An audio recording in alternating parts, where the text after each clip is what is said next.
Mr. President, and very distinguished senators of the Federal Republic of Nigeria.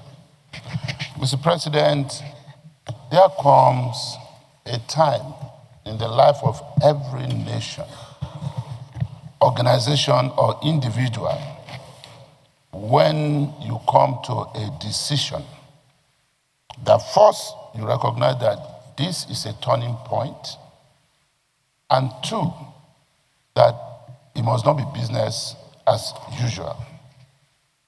Mr. President, the events of the last 2 weeks in our country with respect to insecurity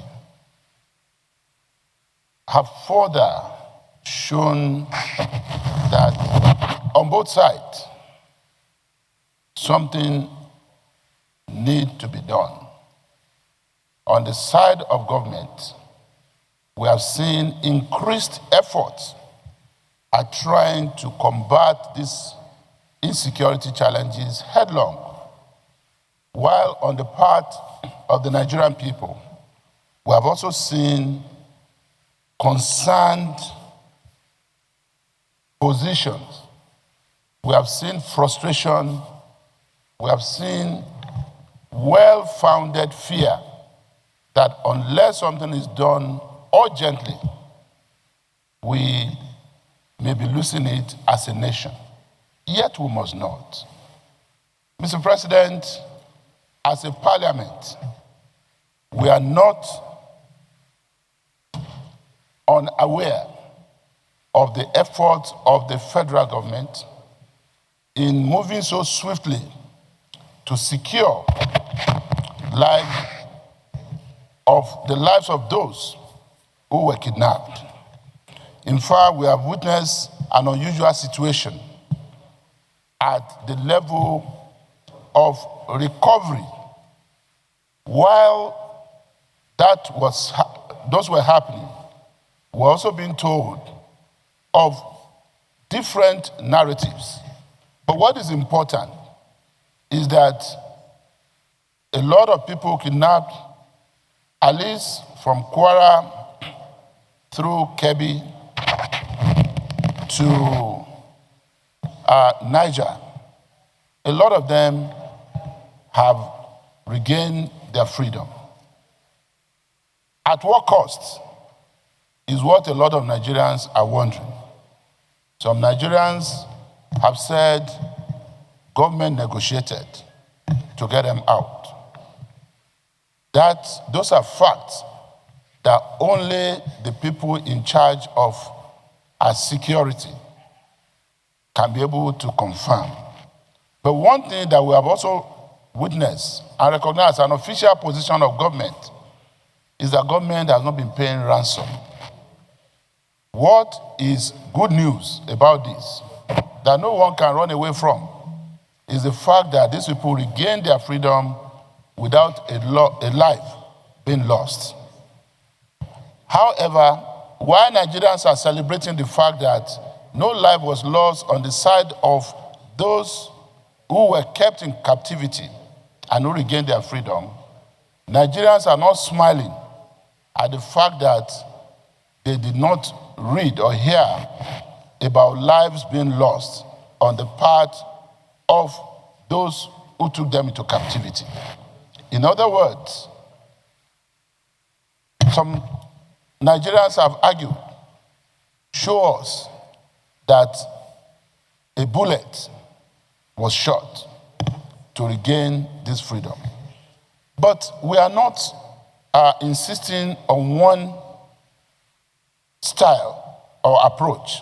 Government has always said, and it is said all over the world, that you combine both kinetic and non-kinetic approaches to address this issue. But what is important today is the fact that we are not dealing with a conventional war situation. As of 2015, we had these terrorists posting their banners in more than a few local government areas in our country, including the local government of the distinguished Chief Whip, Senator Mongono in Borno State. But today, it is also an achievement on the part of government that no territory in our country is under the custody or leadership or control of these terrorists. However, it does not mean that the war has ended. What we have witnessed is a shift in strategy and style. There is no army anywhere today as a standing army to be confronted by our military, positioned at one place or hoisting their flag anywhere. But they have gone underground and they are operating as cells.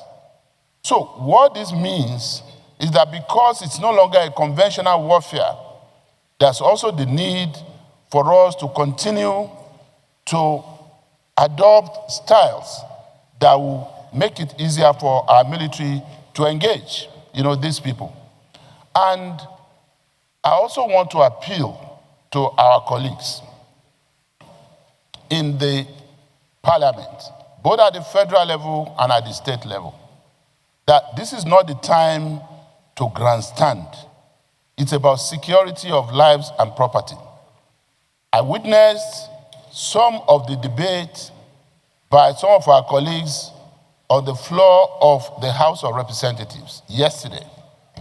And one of them was specifically calling on this National Assembly to shut down. As far as I'm concerned, a call for the National Assembly to shut itself down because of this insecurity situation is a call for abdication of our constitutional roles.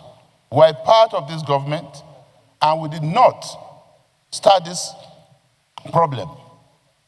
Both the executive arm and the legislative arm of government, as it is, inherited this insecurity problem. But that must not be an excuse. We must deal with the problem, and I'm happy all hands are on deck in both the executive and the legislative arm. This Senate set up an ad hoc committee on National Security Summit, partly to address some of these issues. But today, the motion raised by the deputy leader in some of the prayers also raised certain issues. Some of the issues raised will require specific investigation. Part of my own suggestion, Mr. President, will be by the time all our colleagues would have contributed and we are taking our decisions, let us engage all our committees, security-related committees, the Senate Committee on Defense, on Army, on Air Force, and on national security, even interior, and special duties, should come together and conduct a joint investigation into some of the issues raised in this motion. What happened in Kebbi? Was it true that soldiers were withdrawn just hours before the attack, and some other specific issues? I think they need to be looked into, they need to be investigated.